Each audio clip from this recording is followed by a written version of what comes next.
Okay, you know the deal by now. 15 minutes of rapid-fire presentation and a few minutes for questions.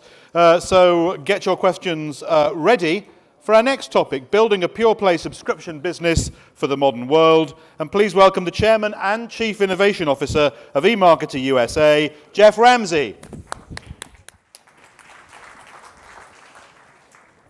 I'm on a Mac, so I have a little different system here. Oh, it's already up. That's great. How many people in this audience have heard of eMarketer before? Okay, not too bad. How many people in the audience are, at least in some ways, in the B2B space? Okay, I'm not sure if the rest of you will find any value in this, but certainly those of you who are in the B2B space will, because the title of this is Building a Pure Play B2B Subscription Model from the Ground Up. I'm going to go through a ton of information, more information than you are going to be able to humanly absorb, so don't even bother taking notes. If you would like a copy of this presentation, and indeed I'm going to offer 3 free reports to give you an example of what we do, covering the trends of digital in terms of what consumers are doing digitally and how marketers need to reach them. We will be happy to send you that later.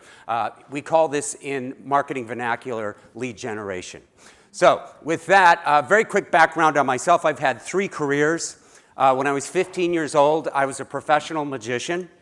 No kidding. So I was in content, creating content that was paid for.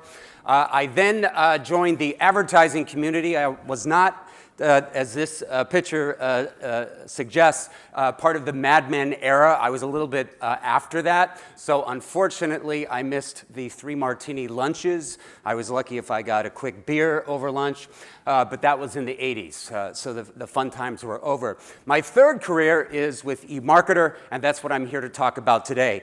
Here's a quiz for you, and this is something you can try to answer for me after this presentation over drinks, which is what are the 3 common denominators of running a business that's all about statistics, being a professional magician, and being in advertising. Just don't say anything now, but come back to me later.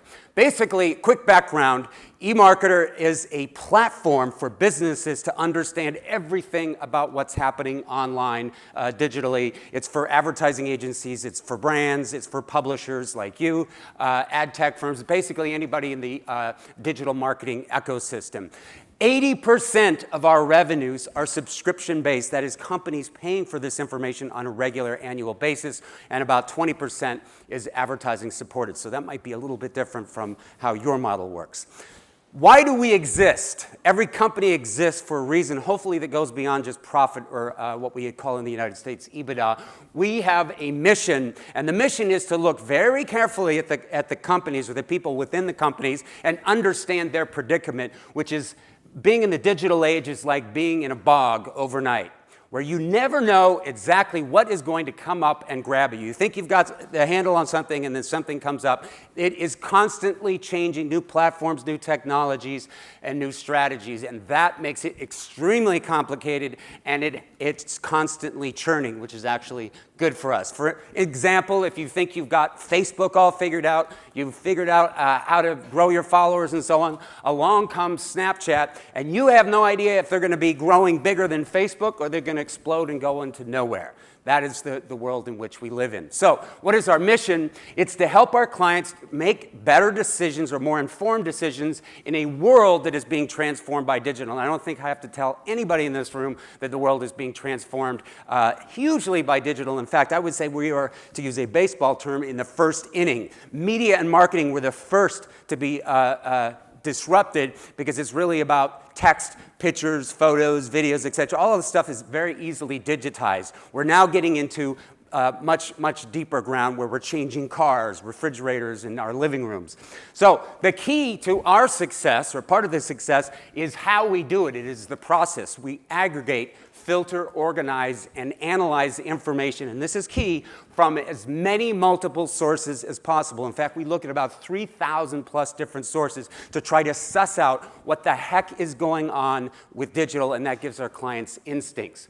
And every aspect of our service is designed to help our clients make better, faster decisions. So we're going to produce about 200 plus reports on topics of interest for you. We'll have stat packs that are quick summaries of all the statistics you need to know know about mobile advertising or whatever it is you're interested in. And then we fleshed that out, for example, with about 1,000 qualitative interviews with industry leaders in the publishing world, in the marketing world, in the agency world, and so on and so forth. And we put it all under the umbrella or the platform of eMarketer Pro, which again is a paid subscription model. A very quick timeline. We launched a very crappy website in 1996. We were not making any money on it. We tried advertising, but nobody wanted to advertise there at the very beginning. We eventually got that. We wrote the first report. I wrote it in May of 1998. It was about 40 pages in length. It's a mere shadow of the reports we do now. We used to print them out and then physically bind them, put them in envelopes, and mail them to our customers. That's how we did it at the beginning. Then, of course, PDFs came along, and that blew that away. We somehow survived the dot-com bust, but only just barely after 3 rounds of layoffs, leading to September 11th. We then shifted, very fortunately, to a subscription-based model as opposed to selling a la carte reports for $2.95 or $4.95. We just basically said you can have all of the reports, all of the articles, all the interviews, and at that time a very small database of about 5,000 records, and it was all an annual subscription basis. By 2005, we were break even, just barely squeaking by, but we were break even. And then we had very rapid growth, top line and bottom line. We did a partial sale to a private equity firm in 2011. And you might have read last year that we were purchased by Axel Springer. So we're, in fact, a sister company to Business Insider. The purchase was last year. So with that, I'd like to tell you the lessons that we've learned running a B2B subscription company over the last 20-odd years. I'm going to go through each one of these, so I'm not even going to bother letting you go through this now because I'm going to go through them in some detail.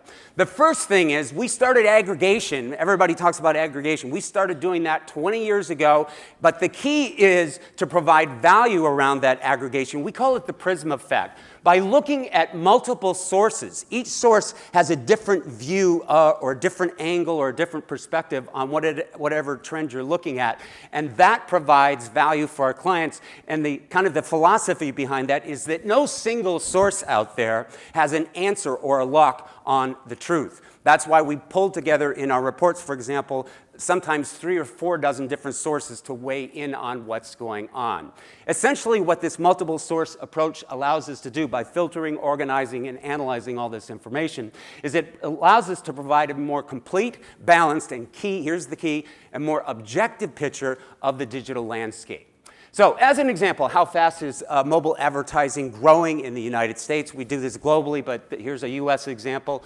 And you find that in the report that it's growing 25%. But don't take our word for it. That's just our eMarketer forecasts at work.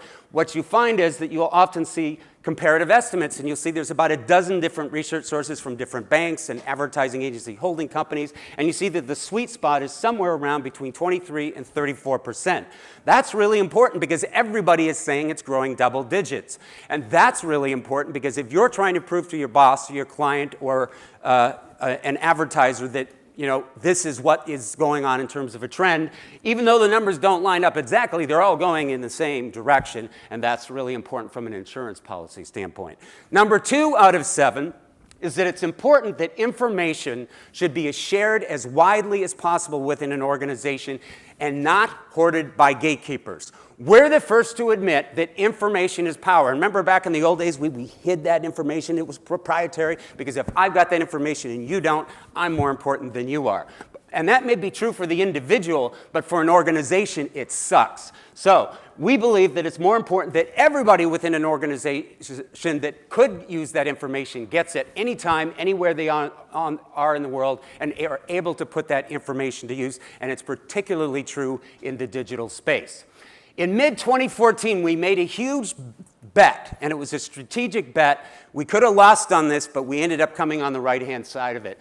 Well, most of our business had been selling limited seats. You could be Oracle, you could be Microsoft, you could be Facebook, and we would sell you 5 seats, 10 seats, 50 seats. It was really tough to manage on our end, and it was tough to manage on their end. So then we shifted our emphasis from limited seats to open access, the idea being that anybody in your company, whether you're the Guardian or you're the FT, everybody gets access, whether you're on the editorial side or you're on the business side.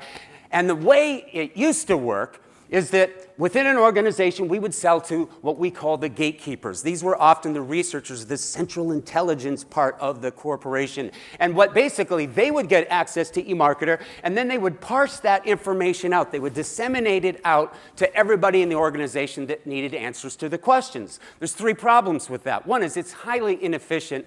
Number 2, the end users, instead of going into the product, are only getting to the answers. They're getting the answers that they asked for. What about the serendipity of I go in looking at mobile ad spending and I say you have all this information about the best practices for mobile marketing. I see that you have stuff on different countries. I didn't even know you had that. And pretty soon I'm doing a deep dive in and I can come back and learn more and more and become more and more educated about what's going on versus just answering my one question of the day. And finally, what we've found is there's much more likelihood of churn because those 4 or 5 people that are getting access, they move on, they change, they go to different companies, and then we have to start all over again. So then we changed the whole idea to have open access. So eMarketer's over the top of all, to use an Axel Springer phrase, über alles. And the idea is that everybody in the organization who wants something, whatever it is, can go in and they can get it directly. It's more efficient and it's certainly better for our business. And we had to make a big, huge strategic move for this. This was a bet. And we priced it carefully over a course of a couple of years to make it really attractive for companies to move from limited seats. We charge almost the same amount to have 5 or 10 people use it as it would be to have everybody use it. And then when you get people going from 10 people to 50 people to 100 people to 1,000 people using the product, then you've established the value for the client and they're willing to pay more. Back in January of 2014, just a couple of years ago, 2.5 years ago, limited seats were 3/4 of our business. That left 23% to open access. By June of this year, we shifted that entirely to the reciprocal. So now 3/4 of our customers are doing open access. That's really important because of 2 key metrics that we look at, and one of them is the renewal rate. What is your likelihood of renewing in any given year when your year comes up to renew with eMarketer? Because there's always going to be some churn. And as you can see, with open access, it's about 7 percentage points higher. Even more importantly is what we call the recapture rate. The recapture rate is understanding that there's going to be some churn for whatever reason. You might have no budget that year or somebody changes over, and so that you don't renew. So you're going to lose some customers. But if you're upselling those customers, because more and more of them are getting, of the people within those companies are getting access and getting value from the product, you're going to be paying more and more. So the recapture rate with limited seats is 95%. We only get about 95% of the dollars we got from them last year because we lost some customers. What does that do? That puts huge pressure on new business to keep the business growing. On the other hand, with open access, which again is now 3/4 of our clients, the recapture rate is almost 10%. So that's already 10% growth before we've even added new business, which is growing gangbusters. To put this in another perspective, this is looking at the number of individual users of eMarketer across all the companies in the world. And back in 2012, we only had 5,000. We multiplied that by 10 times in just a few short years, in 3 years, to 50,000. And one of the primary reasons was providing this open access option so that companies could quickly gravitate to having everybody in their company get access. And then in 2017, even just the middle of this year, we approached 100,000, doubling from what we had last year. And that was based not only on the open access, but many significant product improvements, which I'll tell you about later. For 2018, this is my guess that we'll get at least to 200,000. Point number 3 is that content is our product, and we've heard a lot about the importance of trust. Trust is absolutely the cornerstone of our brand. And importantly, having that multiple sourced approach we think inspires trust because we're not pretending that we at eMarketer have all the answers, right? My mantra on this is transparency equals trust. Based on the vast amount of data that we pull, our forecasting team, which is getting larger and larger, produces about 1,100 forecasts a year. And just as an example of their forecast, they will look at things like time spent. Time spent in the UK in terms of media, out of 24 hours a day, You guys in the UK spend about 9 hours plus, and that includes double counting for if I'm on 2 or 3 different devices at the same time. I'm here to tell you that TV still reigns supreme as number 1 in terms of any single medium, but if you add up all the digital devices together, it's just under 50% in the UK. And when you break it down, you find out that mobile is now number 2 in terms of time spent at 2 hours and 32 minutes. So it's behind TV, but ahead of desktop, laptop. And by the way, we've done exhaustive research in other markets, and we have found the same phenomenon. So number two medium in terms of time spent is mobile. Now, you might be wondering, well, Geoff, there's a lot of forecasting numbers out there. Why should we believe your numbers? And here's what I would ask you to do. I would ask you to come to New York and visit with our forecasters. They will take you in the back room, and they will so numb you with forecasting spreadsheets from every source you can imagine. In fact, on time spent, they look at 70 different sources. They do hundreds of interviews with clients to kind of suss that out. And basically, we're looking at different definitions, pulling apart different methodologies, looking at all of the different biases, and we're plotting this all on a very sophisticated curve to basically find the best fit with the available data. That becomes the eMarketer number, and as more information comes in, we rapidly iterate and change our numbers up. How accurate are we? I can't say that we're always this accurate, but when Twitter went public in 2013, who knows what they're going to do now, but we predicted 8 months before they went public and told us what their actual revenue number, we were within 2% of the actual number when it went live. And we had gotten 8 months of press for that because we're the only ones who had a projection for Twitter's forecasts at that time.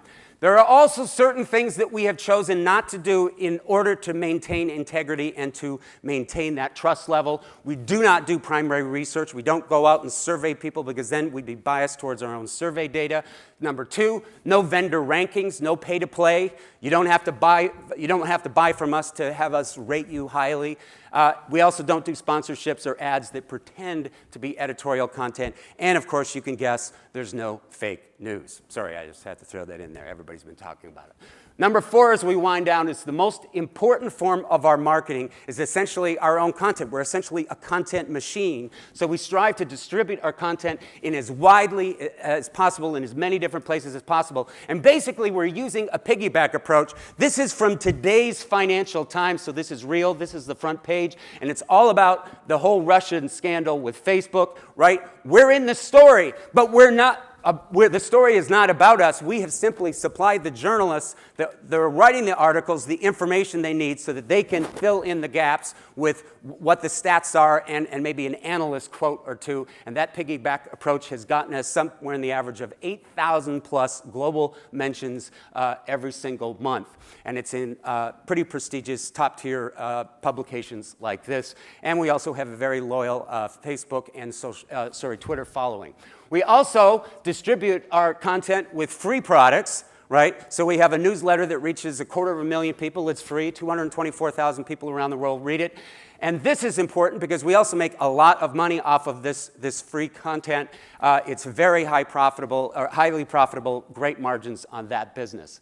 I do my part for distributing our content. I go to 30 plus conferences like this a year, sometimes with a beard, sometimes without a beard. As you can see right now, I'm beardless. That matters not. We have our analysts who distribute their content through print medium as well as on TV appearances.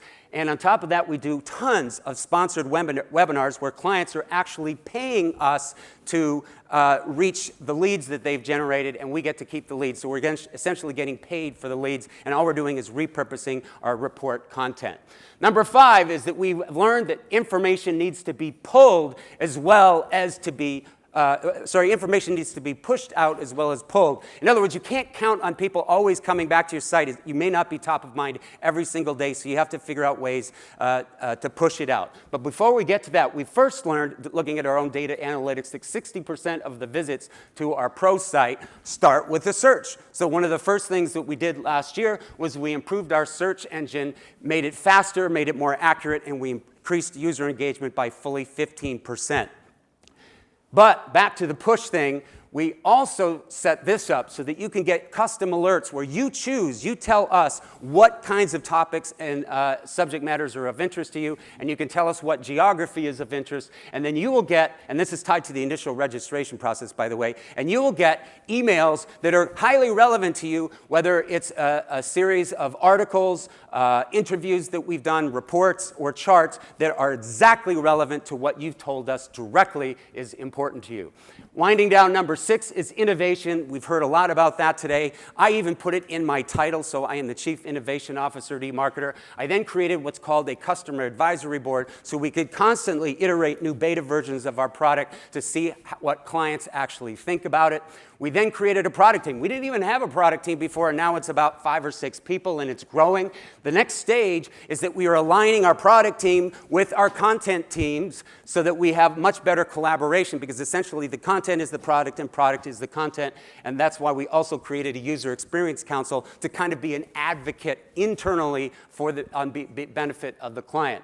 So the lesson here is that with an information business, the content, yes, is important, it's critical, but the tools themselves, how you get that content to people is critically important. We created something called Numbers recently, and that enables you to go in and call up any of our forecasts, and you get a chart built before your eyes. You're asking the question, how big is programmatic spending? You go into the Numbers feature, you type in programmatic, and you'll get about a dozen or so different choices that you can pick the metrics that you want, and then you immediately get a chart that gets built before your eyes. You can present that, put it in a deck, share it with all your friends and everybody else. But I will tell you, it is a work in progress, because while it works, it doesn't work well enough for me, and that's why we have the User Experience Council working very hard to make it better.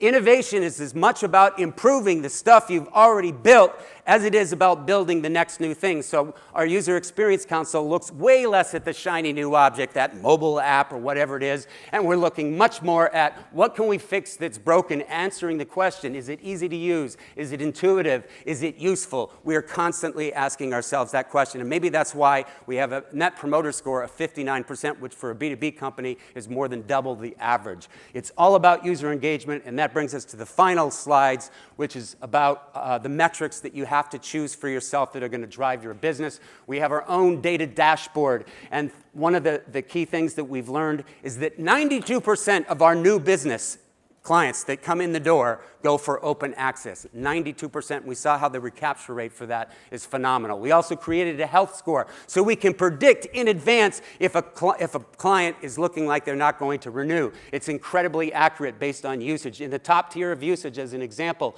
you are at a 63% chance of upselling with us, or at least going for a price increase. And at the very bottom usage level, you are at a 47% likelihood of declining. So we either have to fix you really fast to make sure we get engagement, or we have to not bother with you. Finally, I'm just winding up.